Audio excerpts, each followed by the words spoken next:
Hello, everybody. Welcome back to the Triforce podcast. Coming at you as we're all locked inside. Still. For a second week, although it feels like this whole thing's moving so quick that, you know, it feels like I've been inside for 4 or 5 weeks. I don't know what's going on. Yeah. I'm running out of a few things, and I'm not sure where to get replacements for them. Like what? Well, like, you know, I've run out of shampoo, and I'm not sure I really want to have to go to Boots or somewhere and get some more shampoo.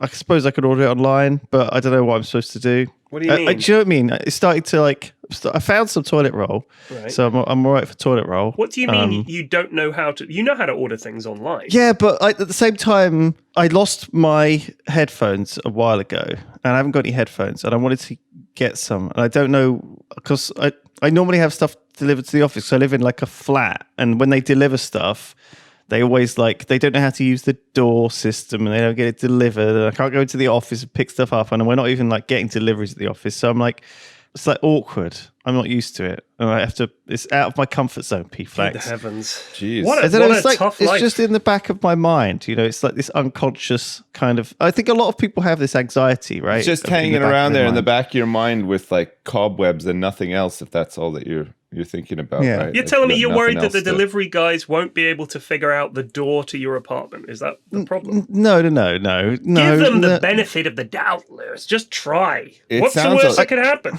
It sounds a lot like I was happy with the way things were, and I don't want anything to ever change. I think it's awkward for me to receive deliveries. I see. And I don't normally stock a lot of stuff. You know, I'm normally a kind of day-to-day supplies person. A just-in-time guy. You need something, you get it that moment. Yeah. Well, this is the phrase I heard this week, actually, that's the economy that we live in. Like, everyone relies on people arriving just in time. Yeah.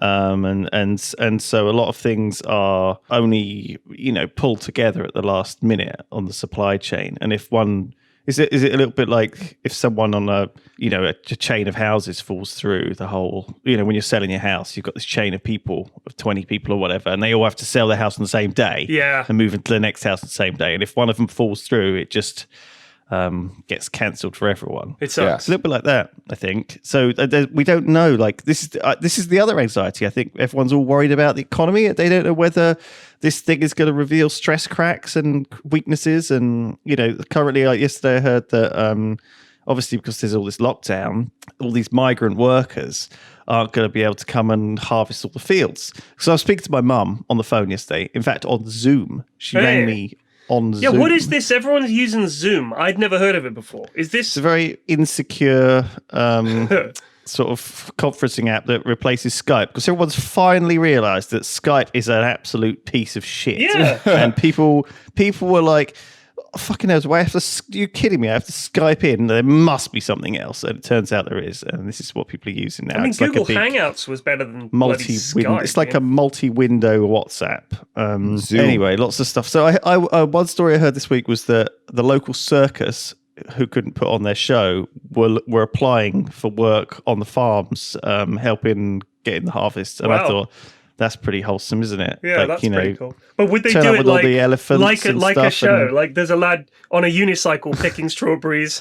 They get the trapeze artist to pick the cabbages. He's swinging down, grabs a cabbage, throws it to the other trapeze artist. A little tiny car comes out and 30 clowns get out to start picking carrots. That'd be awesome. That'd be the best fruit picking season ever. I think that would be fantastic. They're just juggling the strawberries. Put them in the basket. Tigers everywhere. It's a bit. Oh, what a thrill! It's a bit of like World War II spirit, though. Like the local people getting involved in their community because they're either bored or haven't got can't do their normal job. Well, apparently we're short about, I think it was between 70 and 90,000 seasonal migrant workers who generally come over from other European countries where £10 an hour or whatever is great money, because you come over, you earn your money, and you go back home, right? Yeah, all the Australian barmen. You're right. So that is it. I don't think Australians think that £10 an hour is great money. It's a bloody shame, mate. £10 an hour, but I get to live in London, I guess, with 20 other blokes. That's pretty much it. Also, live off all the tips. Yeah, and all the tips. on all those Yeah, ladies. all the Sheilas love it, I tell you. You tell them you're an Aussie bum and they love it. The potato love it. farming industry over here relies on migrant workers, and what they're doing is they're going to charter a plane. Yes. And they're going to fly over to Romania or wherever it is that they I'll tell you where it is. normally Bulgaria. recruit Bulgaria people. has not closed their borders. Right. Everywhere else has. We And, were relying on Ukraine, apparently. Yeah, and and now then shut apparently they're just going to go out into the town and rustle up some migrants and then fly them back over, and they can pick the potatoes. And pay them minimum wage. Well, not even. I think they pay them less than minimum wage because they give them housing and they give them a potato meal every day as well. Geez. Do you know what they do? it's pretty bad. They go into the bars, and at the bottom of your pint glass, they put a small new potato. And if you drink the pint all the way down, they say, "Oh, let me buy you a drink." And if the potato touches your lips, then you have to pick potatoes. There's a little reference for any historical fans of press ganging out there. Oh man! Trust me, there'll be like two people that think that's funny. Oh man, yeah. So it's so the weird times just get weirder, don't they? There's like all of a sudden all these weird workarounds that need to be made. Interestingly, Sweden have not done a lockdown. It's just kind of like business as usual over there, but they're just not allowed to have gatherings of more than 50 people. More than 50, I mean, but yeah. for the most part, schools aren't closed. Like everything is just kind of running as normal over risking there. it, isn't it? It's risking it. Well, there's a lot of debate about what approach is correct. Well, they're trying to say that if people just use common sense, wash their hands, so social distancing doesn't mean that you have to lock yourself in your house. It just means be careful that you're not too close to people who are coughing and spluttering all over you. I mean, no offense, but I to the Americans, but I think the average Swede has more common sense than the average American. I would hazard. Maybe I could be wrong. You might. I think as well that I think a lot of European countries. It's also a lot fucking colder in Sweden. I mean, they're basically staying inside anyway, aren't they? Yeah. If I know any Swedes, they're all playing video games. But I think all day. in general, a lot of European countries tend to be a bit more, I don't want to say community-minded, but if the rules change and the government says, hey, we want to do things like this, they'll say, okay, you know what I mean? Quite kind of practical. And so, I mean, a little bit, I guess Americans tend to have more built-in cultural resistance to being told anything, even if it's in their benefit. Being told to do anything, they're like, I ain't doing no hand washing, coronavirus, stay inside bullshit. I'm gonna go shoot my guns up in the air. They'll do that rather than If want to get me, it's got to come through these boys first. just shooting the air wildly, trying to kill the virus. It's like those guys in where was it? Was it Florida, where they said if we all turn our fans on and point them at the same direction, it'll blow the hurricane away or something. I don't know how much of that story is true, but there was some idea Teamwork. that if they all, they're just kind of a bit. I mean, I love Americans and I love America. It's one of my favorite countries, but. That if the government says, hey, we should wash our hands and stay indoors, a lot of them are going to go, no one's telling me what to do, which is kind of this weird attitude where you think, they're not telling you what to do. It's fucking public health advice. Why don't you just do it? But they're just like, no! It's like ingrained in them, which I also like. Not being told what to do is a pretty good rebellious nature. It's like it comes part and parcel with the whole land of the free and freedom and liberty and all these things. But the counterpoint, Lewis, is they are. We didn't have any kind of Commons debate about whether we should have a lockdown. Like, there was no political process. It was just, we're on lockdown. Yeah. Like, that's not very democratic. Boris really. just decided one day after being pressured by a lot of people, I guess you know what they're talking about. And I think it's Hungary, whose leader is a bit of a shithead, has now instigated all these really quite draconian rules where there's right, for the time being, there's no elections, there's no this, there's no that. So I think America's natural response of whoa, you're not telling us what to do is actually healthy in moderation rather than the more Soviet approach, which is okay, we're in charge forever. You're in lockdown. Anybody leaving? All of you clowns and useless circus workers, let's get you on the farm.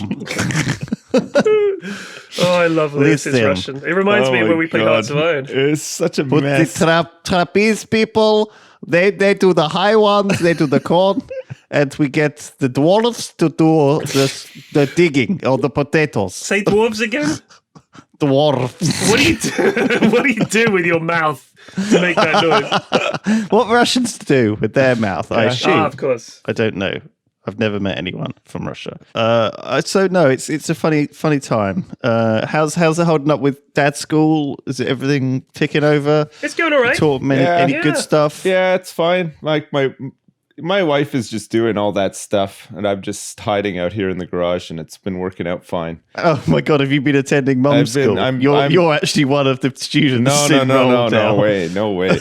No, this is all going on while I'm just doing other stuff. I've been nominated as the representative of my household to go out and obtain supplies. So Yes, me too. That's my daily job. I have to go out and get stuff that we're running. How quickly low on. we fall into the traditional roles in crisis situations. Yeah. The man must go out and gather bread, milk, and perhaps some cheese. I become the hunter-gatherer of the family. I'm surprised because I think people are kind of fighting over that. You know, they're so crazy and stuck inside. They want to be like, oh, fuck it, please let me be the one to go out. No, do the it's the legally opposite here. allowed It's like, one trip to the. We really don't want to go out. And now my in-laws have decided that they no longer want to go out as well. So I have to drop stuff up to their place. Get stuff for us too. Oh, right. You're looking after I've become the old folks next door. I've become the lifeline for quite a few people, and let me tell you, it feels pretty good. What did they order on their shopping list next? It's just like they like to get the newspapers daily, some milk. You know, sometimes like they just want pork chops. Just like, all right, just like weird stuff like that, stuff that we don't get. You know, so it's like always a bit strange getting it and then delivering. Do you reckon they're like changing their order to look less kind of, I don't know, no, like, not you know, at when all. you normally if anything, buy stuff, I think you go in there and you buy like 6 packs of hobnobs or whatever, and they're normally like, we can't put 6 packs of hobnobs on, you know, this list because he's going to think we're some kind of, you know, biscuit munching fiends. Well, you would be able to buy 6 packs anyway because most places limit you now how much of something you can buy. And at first, there was no. I guess they just didn't tell the people who worked in the store that like the limits only apply to certain things. So at first I went somewhere. I was like, I needed to buy some milk. So I bought 4 pints of milk or tried to buy 4 pints of milk. And the guy's like, sorry, there's only a 3-item limit. You can't get this 4th pint. It's like, but why you just buy a 2 pint and a 2 pint? But I did say to him, I said, I don't think this applies to like fresh milk. I mean, if we don't buy it, it's just going to go bad, right? Like in a couple of days. He's like, no, there's a limit. And then like 2 days later, there's a big sign up on the door of the store saying that it doesn't apply to milk and stuff. So I couldn't find the guy to like point at the sign to chastise him. But I knew deep in my heart that it did not apply to dairy and stuff like that. This fucking happened to Leo. She said to me last week that she went to buy some, I can't remember something, and she was buying some makeup and she got it to the checkout and they said to her that you can't buy makeup because it's not essential. Right. And she was like so confused. She didn't know what to say, I don't think. But afterwards, you know, you always think of stuff. You're like, well, you know, that doesn't make any really, fucking sense. Like it does. There's so many reasons that doesn't make sense. Yeah, I think people have become confused and don't know what. I think it just highlights how stupid people are and how stupid they've always been, and like even a lot of these measures and stuff further highlight that too. You know what I mean? Like I don't think I think this has shown that. I mean, this is pretty mild compared to like some of the really serious stuff that could happen.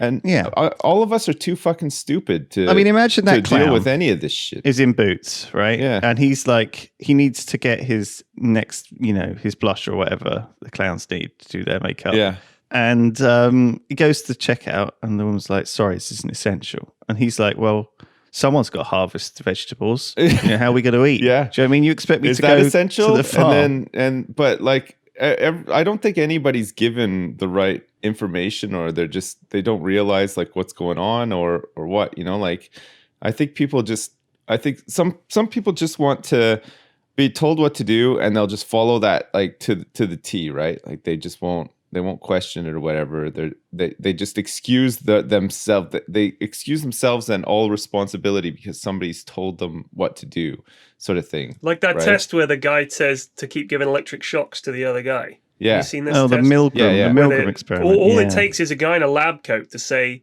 please proceed with the test. Yeah. And they'll give this guy increasing electric shocks to the point where the person on the other side is going, please, I can't take but it. because somebody told them to do it, they don't feel responsible for it. Someone So, in a like, position of authority. So somebody said to this guy one morning, people are only allowed to buy a maximum of 3 of any item, and he's just like, yeah, okay, that's it. Directive understood. He's like Skynet or something in human form. And he just, I mean, the issue is common sense, right? Is it like there was a video going around a couple of days ago. I think it was in Barnet. There was a police officer. There was a woman marking in chalk on the pavement outside her shop the lines to show this is 2 meters. So don't stand closer than this when you're queuing up outside the shop. He comes over and starts writing her for a ticket for defacement of council property. And everybody around him is saying, this is ridiculous. And he said, the law is still the law. And I'm thinking, all right, that is a total absence of common sense. No police chief wants his police officers to come back and said, gave a ticket to someone trying to do something community-minded today, sir. Well done, Johnson. The law is the law. It has to be applied with common sense, right? So he looked like a tit. They sort of, it was all over Twitter. They apologized and said, okay, no, that was wrong. But there is a lack of common sense. Very, very coming down hard on it. They've been like sending drones out over the sort of moors in the middle of fucking wilderness and found people walking, and they're like, "Oh, it's non-essential walking in the moors." And I'm like, "Fuck me!" But like, the thing is, if you give someone like the police an instruction like no non-essential trips, if you don't expand on that and define, like it would be like the first run of rules that we got were like the very base rules for a board game. And you're finding all these holes in it, and there's a lot of interpretation, and it's just going to devolve into an argument that someone's going to flip the table. It's a badly written It's set like of giving instructions. a robot an order to make ice cream, and then you just leave the robot there, and 1,000 years later, it's devoured the entire world to make ice cream. I think Paperclips is the famous example. The that's robot the where one you say, which we went through. yeah, Very bodega. in a previous episode, very very bodega.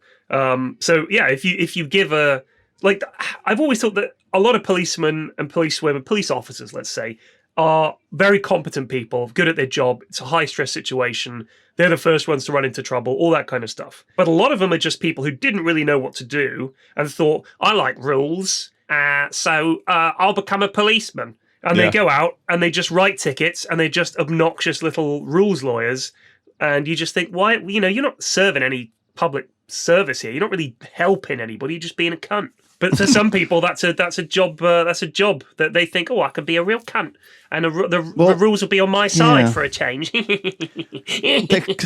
Wasn't there a politician who went home to his dad or parents or whatever, and sat and wished him happy birthday at 5 meters distance outside, and had on a chair, and the police sort of instantly were like, non-essential travel, right. You should speak to us when you get back or whatever. And he had to write an apologetic tweet saying, well, I was taking the essential supplies and I only stayed for a few minutes, and I just saying happy birthday, and then I left. It was all very Stasi. funny things going on. I hope everyone is sort of doing all right, because it is quite anxiety making, this whole thing. We can't stop thinking about it and talking about it. And I know we're a podcast where we're supposed to be talking about other things, but nothing's going on. No. Just a lockdown constantly. It's like I feel like it's like the plot of a Final Fantasy game or something, or like the start. Like one of us. It'd be the worst Final Fantasy game ever. You're just in a room. Yeah, you're stuck in a lockdown. Thing. You're stuck in a lockdown, but one of us is gonna break out and get like Goku hair or whatever, and get a big sword and start fighting, and then Eris will die and ride a chocobo. Ride a chocobo around and stuff. It feels very. I don't know. It feels like Final Fantasy 3 or Final Fantasy 7 or something out there these days. I went to Lidl yesterday. I popped down there because we were out of milk. For whatever reason, we hadn't got milk delivered on Tuesday. So I went down, and I thought, God, this is going to be hell. I'm going to have to queue outside for ages and everything like that. I got there. There's like 6 cars in the car park. And I get to the front door, and there's a guy there with a trolley chatting to another bloke. And there's a lady behind him with her trolley. And I said, is this the queue to get in? Because Mrs. F was like, you're going to have to queue to get in, so take a book. And I was like, all right. So I got down there, and I said to the guy, are you queuing to get in? He goes, oh, no, I'm just chatting to my mate. And the lady behind him said, oh, I thought you were queuing to get in. She'd been there for like 10 minutes waiting to get in the shop. just scared. You're just waiting there with a trolley thinking, oh, this is taking forever. I just thought it's just funny. Like people don't really understand the rules or what's happening. So they just very, very English style. You see someone standing outside a shop, you just queue. You just go and queue behind them. It was funny. Yeah, at a safe distance Yeah, as well. course, So she it's was not like like 5 you even meters look away. like you're queuing. Exactly. It was like him, a big gap, her, and I was like, this must be a queue. Like my natural, my British senses were tingling that it was a queue of some kind. But in the shop, it was like everybody was like shuffling around to stay 2 meters from each other. There was an aisle where there was 2 lads, one on either side of the aisle, so I had to wait for one of them to leave and then saunter down the aisle. It was a bit weird, but everybody was doing it. Everyone was getting on with it. It was good to see. So what was it? Was it like getting good deals? Is there Wow. anything missing? This Like, is the most interesting that's happened to us this week. fucking hell. Is I went to Lidl yesterday. That's the. Tell me more about it. Tell us about your trip to Lidl. What's it like? I went to Morrison's yesterday. How about that? Ooh. And at Morrison's, okay, listen to this. I get up to the till, and there's usually a pile that you put your basket in, and like these tills don't have much space for you to put a basket on top, so they've got this like sort of workaround where they're like, put your basket down onto the basket pile. I'll take the stuff out of it and do it that way. And usually that's like right next to the till, but now they've moved it about a meter away from the till, so there's just like this like basket loading zone that's far away from people. So they're like, put your basket there, please. So I was like, okay, I put my basket there. And they've got this big piece of glass in front of the till. Oh my God, it's like going into prison. Yeah, it is. It feels like you're in a corner store in New York or something with bulletproof glass.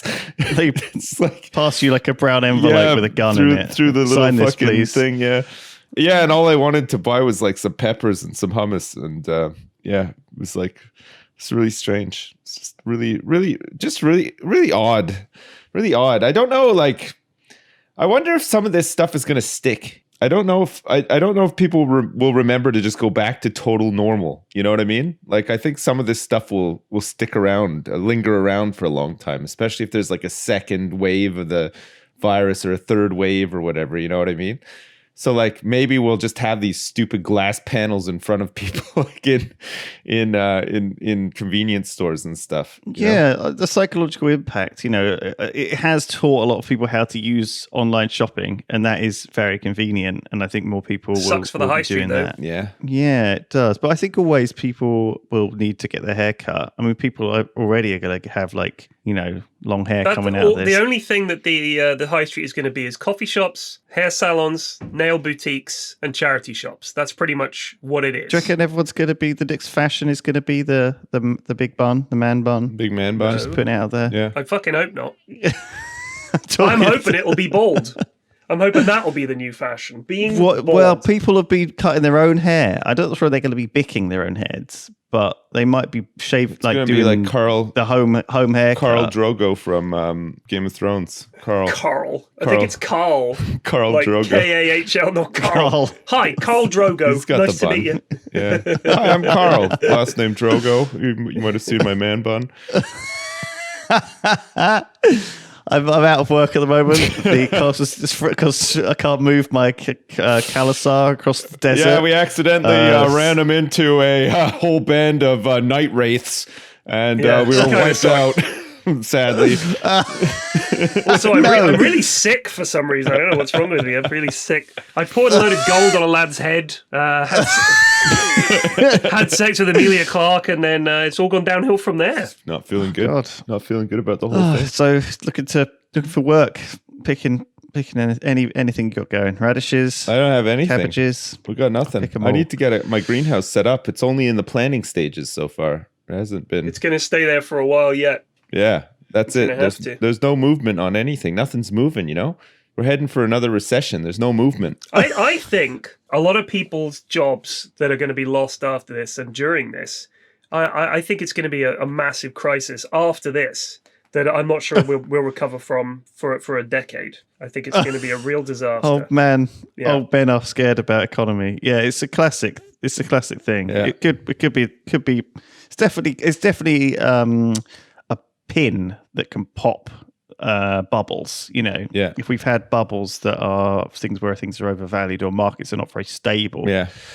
it could topple the Jenga of precariously stacked. I'm hoping that it'll put paid to the 0 hours contract stuff. Maybe as a result of this, realizing just how fragile the job market is for so many people, something has to be done about that. Yeah. Because it's completely unacceptable to have a million new people just being unemployed because companies are like, oh yeah, we can't pay you. It's like there's a problem here fundamentally with the way it's all working when we're one crisis away from everything collapsing. Because there's going to be more crises. There's going to be more. There will be definitely more crises. Maybe this is just like maybe this is like the weed of crisis. Like it's a gateway crisis, you know, and it'll lead on to some class A crises, you know, like it'll open us up.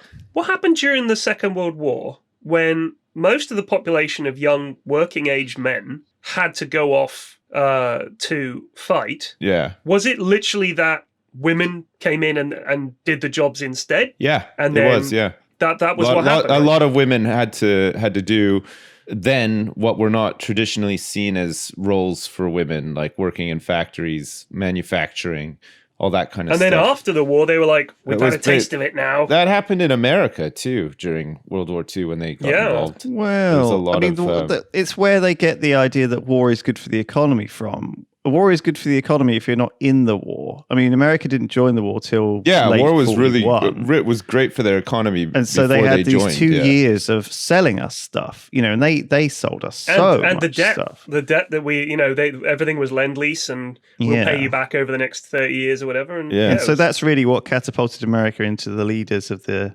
world. You know, it was that everyone else was role. fucked. But I mean, that's not necessarily the same here. It's more that the things go in cycles of good times and greed, where everyone thinks everything can't keep, you know, everyone keeps going up, you know, and you know, and then eventually it will fall apart because people get too greedy and have been too greedy. And all right, so here's my question, realizes, right? And then there's too much fear, you see, and then the fear holds everything down. Here's my question. And everything's driven by fear. At the moment, people aren't able to go out and buy stuff and companies are suffering and all that. If you have a decent chunk of the population off fighting the war, people aren't going on holiday or going to the pictures as much as they used to, all the rest of it. Yeah. How did companies get through it during World War II? Well, the economy was far different back then, though. Like the service, what was different about the service-based economies of modern times now didn't exist back then. There was a lot. It was all manufacturing. It was a lot of manufacturing. So, and back then, a lot of the manufacturing just switches. Like we used to make pots and pans, and now we make warheads. You know what I mean? Right. Like it was just. It's a very similar thing today. You know, you've got. GM General Motors is making ventilators, and you've got, you know, things like that happening already, and gin distilleries are making hand. But the problem is that a wider part of the economy now is made up of like food service goods, like products, like, you know, retail, all that kind of stuff, where it wasn't as big a long time ago. So now there's a lot of people who just won't have jobs because all that stuff is closed. Whereas I also, think if it was stuff like 80 shipbuilding, years ago, it wouldn't have mattered as much. Yeah, all that would have carried on, and they would have been considered essential workers that wouldn't have been sent off to the war, right? Yeah, interesting. Yeah, it's interesting to think about what kind of road we're in for, and I don't think really anyone knows. I think a lot of people are assuming that you know, this is just a temporary thing, and then we'll just carry on again. But I think it's gonna reveal some bad companies. I think the government is scared that it will be a domino effect of people going bust, causing other people to go bust that are good. And it's about keeping floating good businesses that are having tough times, keeping them alive, so they can not bring everything down unnecessarily. All right, so here's what I think's happened. Have you heard of the Gaia Theory? Gaia. Gaia. Gaia. The planet is a living, intelligent thing that responds to stuff that happens to it, defending itself. Right. So let's think of what has happened over the last 30 years, right? Regardless of what you think of, it's nothing to do with carbon emissions are not what's causing global warming, all the rest of it. There's been mass deforestation. There's been mass extinction. A lot of animals are going. There's been mass overfishing, overfarming, all the rest of it. What has Gaia, Mother Earth, what has she done? She's decided, you know what? I need a fucking break. And I'm going to set spring 2020, all you little viral human beings that have covered me with concrete and pollution. You're going to have to stay in your little houses. And now, get this, side effects of the coronavirus. Air pollution, way down. General pollution in general, way down. All these animals just coming out and they need a good spring. They've got it. And all these, the shorebirds and all the forest, everything are coming back to life. There are goats running around in Wales, in town centres, because they're free. It's like nature has been liberated for a short time. Yeah. I think we should have this every year. 2 months, everybody fucking stays indoors. Yeah. Otherwise, exactly. Mother Gaia's going to get angry, Lewis. Well, She's gonna come that's back why with worse. she does already get Who angry. knows what it's going to be next time? A volcano? That she makes volcanoes erupt and she throws hurricanes at the USA and everything else. But they're minor compared to this. You ever wonder why the US gets so many hurricanes? Weather patterns. It's because Gaia is so angry at the USA. Gaia is livid. One of the biggest polluters in the world. No. That's because that's Gaia's butthole. Oh, right. Gaia's butthole. That's hurricane is her way of wiping. I could believe that Florida is the planet's butthole, as anyone who's been to Florida will attest. Florida, the planet's arse. Yeah. Europe is her face, and so it's like that's where all the volcano, like Vesuvius. When she was young, she had a lot of spots. Lots of spots. Florida is more shaped like a flaccid donger, though. So like maybe it's like Yeah, but just behind it is the butthole. Yeah, kind of. Yeah, you got like the. That's not a. Yeah. You got like you've got like that no man's land between the butthole. Do you mean the Gulf of Mexico? The Gulf of Mexico, I guess. So sure. No man's land, as we call it. That area has many names. I've always referred to northwestern Florida as the taint of the United States. It's just it's not quite Texas. It's not quite Florida. It's just I think that's appropriate between in the many donga. ways. If you've ever been to Northwest Florida, it's a taint, all right. And then you're getting into like towards Texas. What is first? New Orleans is in. Where's New Orleans? What state is New Orleans in? Mississippi. Have you seen Tiger King yet? By the way, have you watched? No, I haven't watched it. Louisiana. My wife wanted to watch it yesterday, Lewis. She was like, "Let's watch this Tiger King," and I just thought, man, I don't want to watch some fucking, like this guy was on Louis Theroux, and I'm sick of watching these documentaries about really fucking eccentric weird guys, Americans who have like these fucking shady pasts and stuff, and I haven't watched it yet. I really want to watch it. It's so depressing. Oh, it's good. It's fucking good. It's kind of feel good. It's just mental. It's how really is worth Tiger watching. King feel good when he kills a bunch of tigers? Apparently, well, not really. He doesn't kill any. All right, your take on this is very different from the take I've heard from everybody else who's told me to watch the show. You're like, it's a feel good laugh along. He's a good guy. Is that what you're saying? No, he's like a wacky gay hillbilly fucking guy who lives in Florida with 250 tigers and a park and sells them illegally and all sorts of dodgy stuff. And all of his friends who are involved in big cats are also really weird. Each of them is like super weird and has a crazy story. Yeah. And I don't want to spoil it because it's kind of it all comes out in the show, but it's really well put together. Literally every character in the show, even the ones who are supposed to be serious, are just like comic book characters. They're just wild people. There's this like smoking reality TV producer in like a fedora who speaks in this gravelly voice, and he's just so he's not supposed to be one of the more normal people, and he's so weird. Like, everyone's weird. Everything about that is just so not appealing to me. Like I don't even want to watch it. Like it just sounds like it sounds like something I've seen a million times You'd before. love it. You'd love it, Sips, I promise. Yeah. I'll watch it. I recommend it. I'll watch it. You'd love it. He was on Louis Theroux. Louis Theroux actually went to his place, right? Yeah. There was an episode on because that's where I'd heard of him before, and that was why. Yeah, maybe. I mean, he's semi-virally famous for various things, I think, for over the years. By the way, can I just advertise another podcast just briefly? What? Go for it. The Adam Buxton podcast, which Mrs. F is a huge fan of and listens to over and like much more than the Triforce podcast. What? I know. It's a very good podcast. He went to school with Louis Theroux. They were in the same class. Right. They were like school friends. Adam Buxton and Joe Piscopo. Joe Cornish, that's right. So Adam and Joe show was something I loved when that was on TV. I absolutely loved that show. And Adam Buxton podcast, Joe Cornish is on it sometimes. And they have one with Adam, Joe, and Louis Theroux. And it is a fantastic episode. It's very, very funny. Right. I recommend it. Yes. So Adam and Joe used to do the Adam and Joe show. Yeah.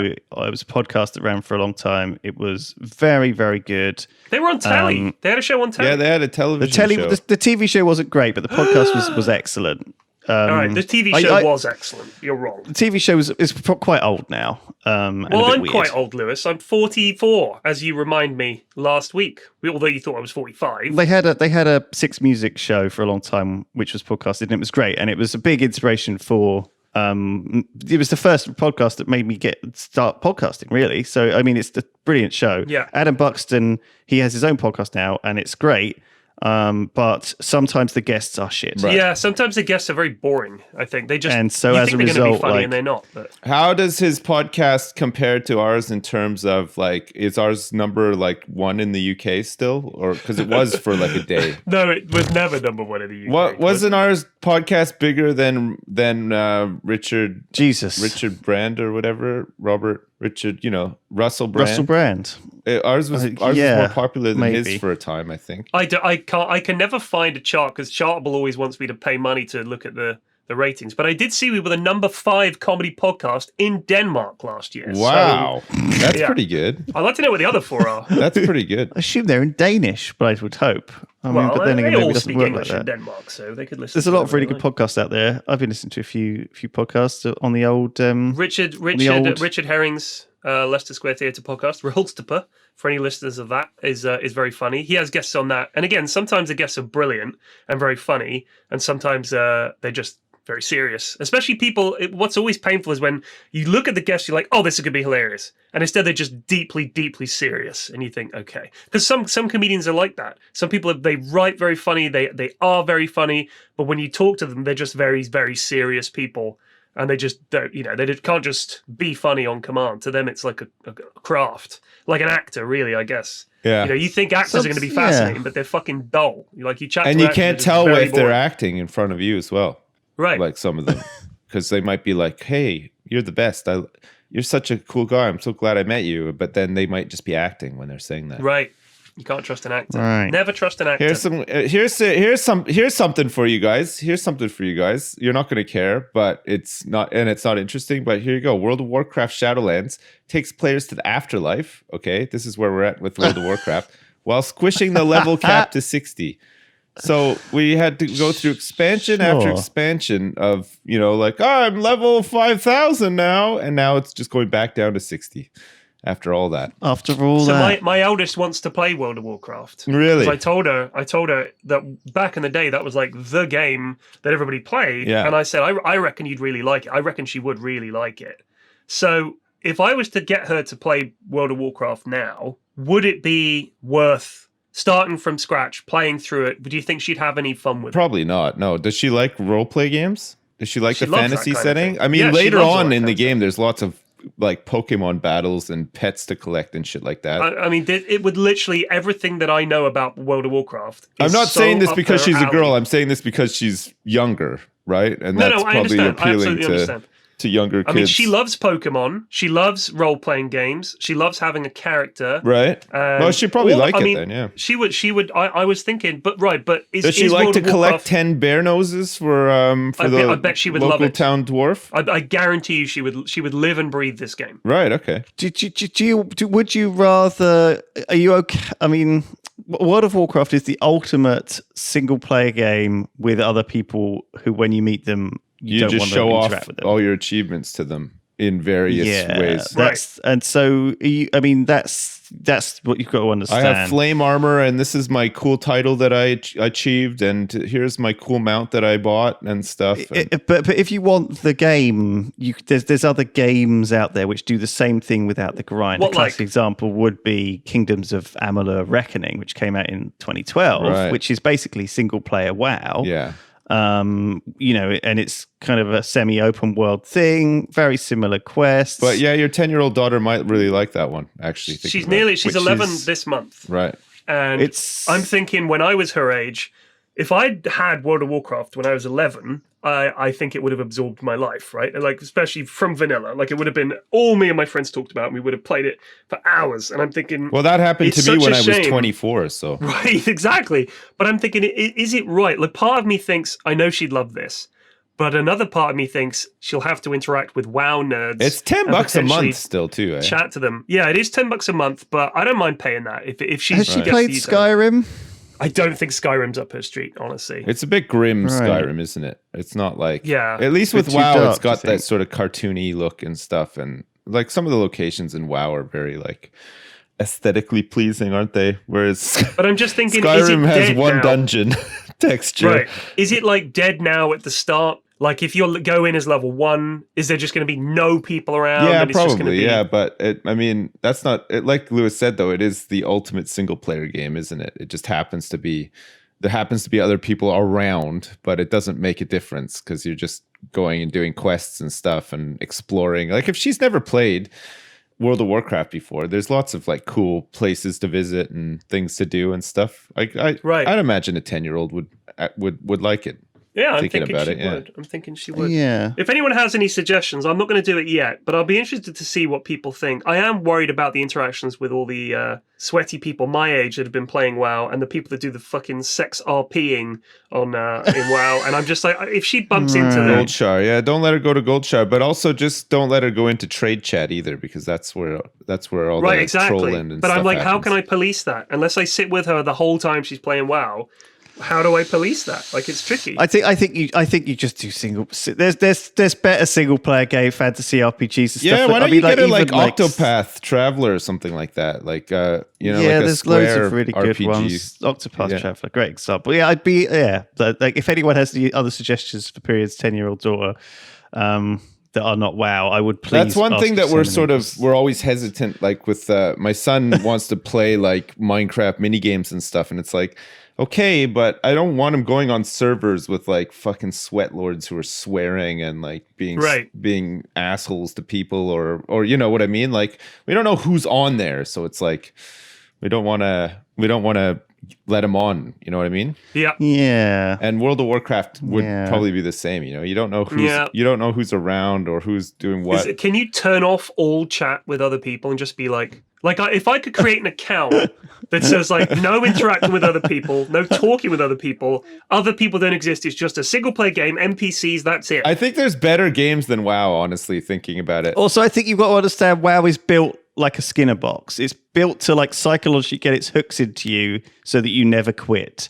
Because you never get a sense of achievement in WoW. It's never over. At least in a single player game, you play it to the end and you're like, okay, I can move on with life. I achieved that chapter. With WoW, you've got collections that are never completed. Yeah, all You've the got, Final Fantasy like- games are like have been remade or are being remade. Some of the original, like the NES and the Super Nintendo titles that came out, are really good. I understand that. However, I'm trying to steer her away from anime. She's already kind of intrigued by No, but stuff like that. So that's not full on. Final Fantasy isn't anime. Fantasy isn't full on what anime. are you talking It's about? fine. Look at it. It's It's got not elements anime, of anime, PFlax. but like everything does. That's like, my point. Is I'm trying to steer away from that. It's like desert. What is it called? Desert Online? Desert something online? What's that called? I think PFlax. I think it is actually PFlax. called Desert What you do? Online. Why are you doing this? It's like instead of you're like, I'm scared of my daughter getting into weed, so I'm going to give her I heroin. don't want her to play games that are actually appropriate for her. I want to somehow change inappropriate games to be appropriate for her. Like Exactly. this sounds like the dumbest thing to do. It's not. I'm going to give her a small amount of heroin Yeah. so she doesn't get hooked on weed. No, It's like, weeb. what? I don't want to get hooked on weeb. Weeb, Lewis. yes. God damn. Yeah, fair enough, though, I suppose. Look, a little bit of anime never hurt anyone. I did. Just saying. Honestly, Some of the it's Final great. Fantasy games, like I don't even like anime, and I played them when I was younger. And I didn't even realize that was I didn't anime. realize it And was either. I played all the Final Yeah. Fantasy games. I loved them. They were great when I was a kid. For Around sure. that age That too. was a- Secret of Mana. They've just re-released Secret of Mana. I think that's another pretty good What, one. Yeah, what, it's a what 3D platform? remake of Could she it. get it on a Switch, do you think? I'm just going to fucking get it Yeah, on the Animal new Crossing. the new Secret of Mana game is on Switch. Yeah, but there's you can get PC. There's a whole bunch of stuff available on Switch. I think you can even get a bunch of the Final Fantasy remakes for the Nintendo DS, the handheld one, DS X or whatever. She got It's some more Yeah. to on a Switch now. So. There's so many games, honestly, out there these days That would be more appropriate than an we're- online But also, MMO. I mean, there's so much more spoiled than we were. You know, we literally would go. We had to gamble, didn't we? We had to buy a game and hope it was good, and then you play it to absolute death. Yeah. Because that's all you had. You know, we were with different generations. Different but now times. Yeah, I feel like WoW was a bit like that even back in when it came out. Like it was, there was nothing really else out at the time that was anything like it. So you just sort of, whether you liked it or not, you just kind of played it, right? It was just, it had that similar effect. Whereas like now, hey, And my only tip is to avoid games that are built to, you know, free to play or kind of resubbing. But games that aren't like movies, you know, like in a sense that they're designed to keep you in, like through to keep you hooked. various mechanics. They're the ones I would stay away from. With a real if we're talking about games, just so addictive. We're talking about games quickly before we end. Mountain Blade 2 Bannerlords came out. Yeah. We've been caning it. Oh my god, it's taken over my life. Yeah. So the first like 5 hours or so of playing it, I hated it. I thought it was awful. Like I just hated it. What did you not like about it? I hated it. I played it for 5 hours. I played it for 5 hours and I hate it. I can't. I literally, my playtime is 5 hours and I can't go back. It's just, it plays like a game from 10 years ago with no indication whatsoever of how to do anything or what to do. There's no like, there's all these like hidden buttons all over the UI. I think I did the same quest 4 times from the same fucking guides with different names. There's a lot that's not very good about it. But having played it much more than 5 hours now, I understand the appeal. I can see, like, I am into it. I like it a lot now. Have you got a castle yet? Yeah, I've had a castle. I've got a castle. I've been doing all sorts of good stuff, and it's been fun. But holy shit, getting into it. I think the thing is that a lot of people played Warband, which it's very similar to. So I think if you played your 15,000 hours of Warband and that was your favorite game for a decade, you're fine. You know, like there's not much new. But it's familiar and it looks better. The graphics are much better and stuff. But for somebody who hasn't played much of the franchise of Mountain Blade games, it's very frustrating to get into because oh my god, I can't. It's so poorly designed in places. It's staggering, really. the fact that it took 10 years for them to release this as well is like the icing on the cake. I went. One of the first things I did was I went into like a fight with some bandit hideout or whatever, and I had a bow, so I had a bow and a sword, but I couldn't switch to my bow. Apparently, it's numpad keys. Didn't realize that. I was just trying to use every other control on the keyboard. You can mouse wheel up and down. It wouldn't work. It wouldn't mouse wheel up to bow between bow and sword. So for some reason, you want a horse with a bow that can't equip on a horse? Yeah, but only some bows can equip on a horse. This is that game. This is that's this game in a nutshell, though. Yeah. Was it a waxing moon, and was there 5 clouds in the sky when you were trying to do A? Oh, okay. That's why you couldn't do it. You had to do B in that situation. Yeah, there's no help. That's that game. That is a perfect summary of how this game works. But it's so similar to the old Mountain Blade. Like I used to play Mountain Blade. I loved Mountain Blade. Sure. Riding around, and I played the Lord of the Rings version. Sure. And now there's going to be Game of Thrones mods for this. It's great. Yeah. But it is like super if you could buggy get past the initial frustrations, it opens up and it's like, okay, I understand this is actually really good. It's got a lot of potential. Like if people mod it and stuff, and apparently people are already starting to mod it like crazy. Oh yeah. Fixing it because like I guess the developers will just take like far longer to get around to fixing this stuff or whatever. Well, it's taken 10 years to get this far. Yeah. So, but it's an interesting one. It is really interesting. It's and it's good. I can't get on with it. But yesterday I defended a castle siege. Okay, right. I think it was bugged because there was like horse riders inside the castle. All of the people inside the castle we were defending. Me and like some other lord who had like a way bigger army than me.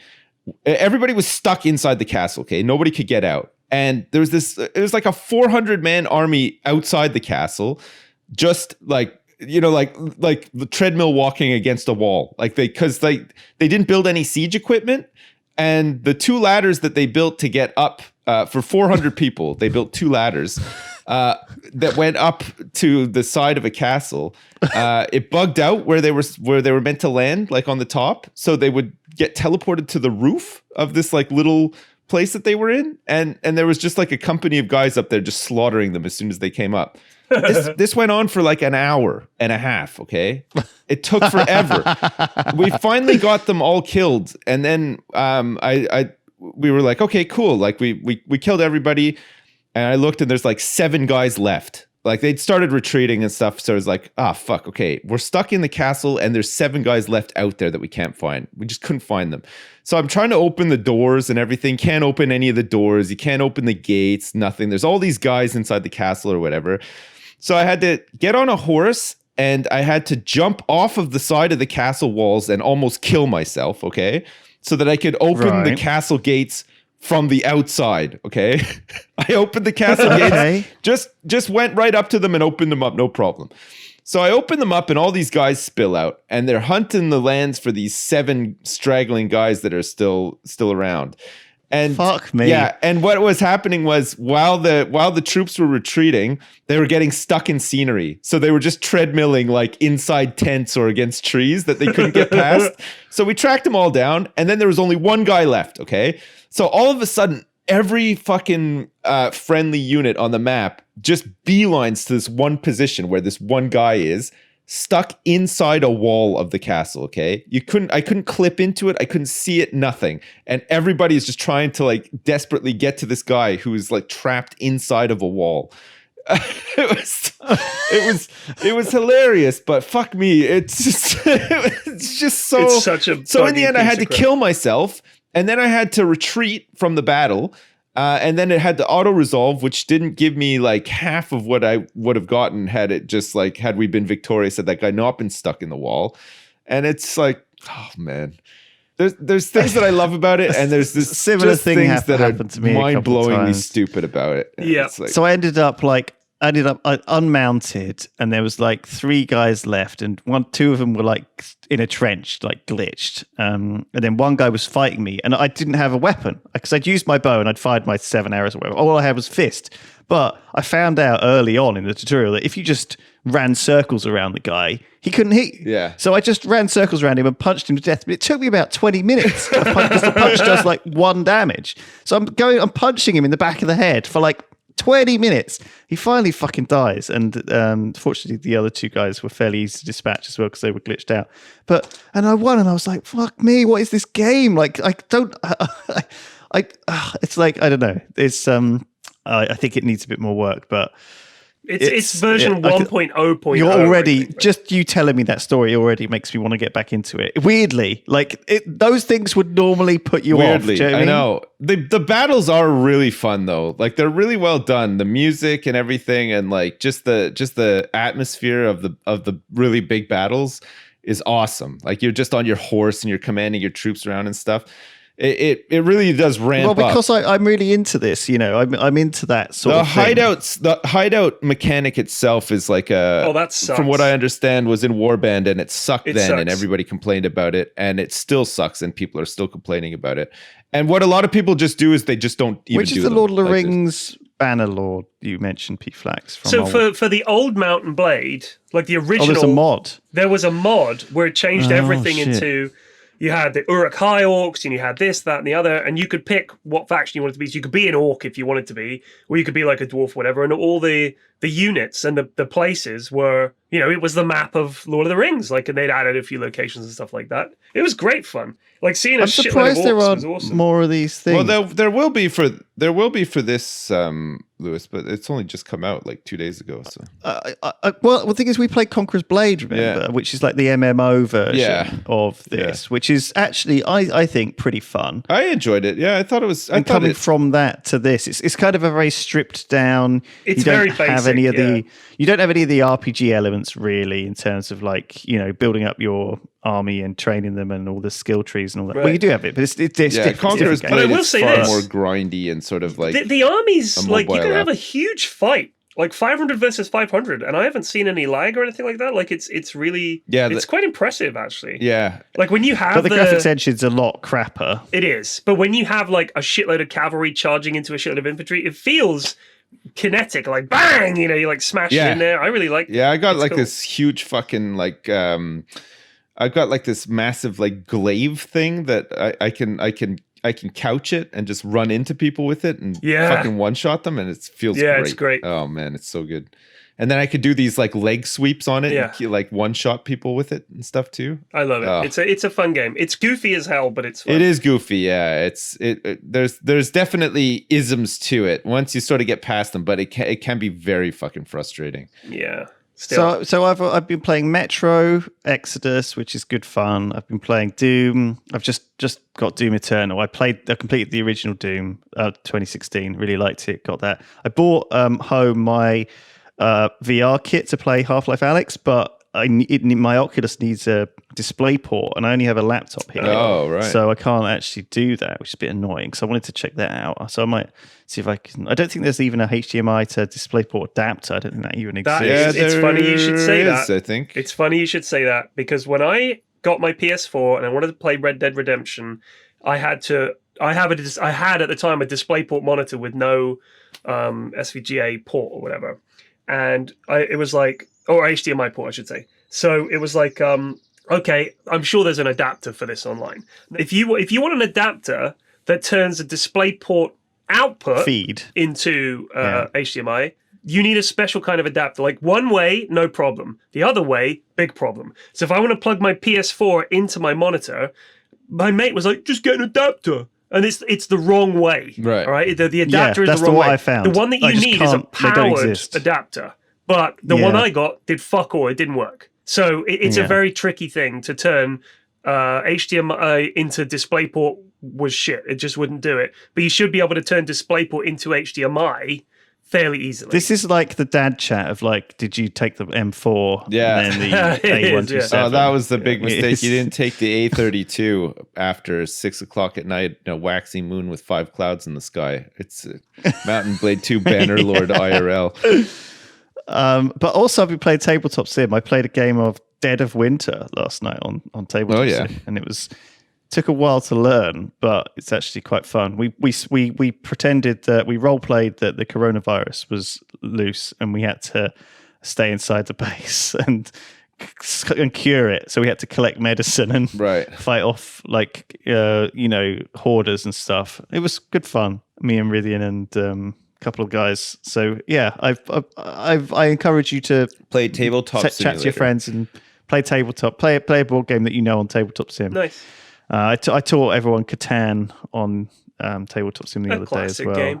Yeah, they'd never played it. Like so many people had never played Catan. I think the first time I ever played it was when we went to Seattle, that trip to Seattle. That was the first time I'd ever played it. Oh shit! In the board game cafe yeah. place. It was really good. Yeah, Yeah, it was good. yeah. But yeah, no, Tabletop It's good, Sim. it's wholesome. Tabletop Sim seems pretty good. I'd never gotten into it because I didn't like the support for it, like that you have to pick up like the pieces and stuff like it's a real board game. I don't know. I just didn't like that about it. And yeah, that's part of I it. know But there's it's some part really of it, but dedicated it's- workshop people who've really remade these Yeah, board yeah. games It's very so clever. authentically and put like scripts in and Yeah. stuff. We played Secret Hitler on the Tabletop Never Board considered. Simulator is Oh yeah, really, that's really quite good. that's quite an easy game to play. Yeah. on Because most of it is talking, so the board Yeah. stuff is not that bad. Yeah, but that was a fun one. Terraforming Apart from Mars. sometimes people accidentally turn their cards over like dunces, and you'd know who was. You what. guys should play It's some just- Terraforming Mars, Lewis, if it's on there. Yeah, that might be on there. Oh, it's We going to should- be do you on wanna- there for sure. Yeah, Flax knows. Let's have a look Flax now. knows. Oh yeah.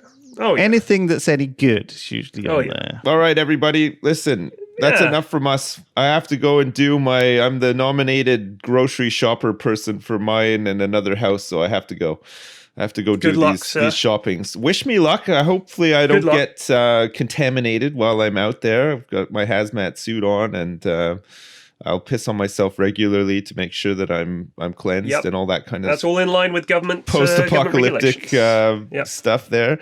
And stay safe. Try not to also Yeah. get contaminated. And hopefully this will all be done soon, and everybody can go back to normal. Thanks for listening, guys. It's nice. I mean, we honestly do this podcast just to check in with each other. It's We don't like really a talk good- to each other much like- otherwise, so it's We're not really trying to entertain you. Sorry, we're just spouting whatever's garbage that's on our mind. Well, everyone's in the same situation. I know a lot of people listen to this podcast to help them go to sleep. This is the episode. this is the one. Sorry. Yeah. This has Yeah. been a sleepy one. Not too much shouting. No. All right, I'm gonna go and eat some radishes and be healthy. and Good stuff. luck. Eat I'm on a some new health radish. kick. What a day. Thanks plan. for listening. See you later. Bye. Bye. Goodbye.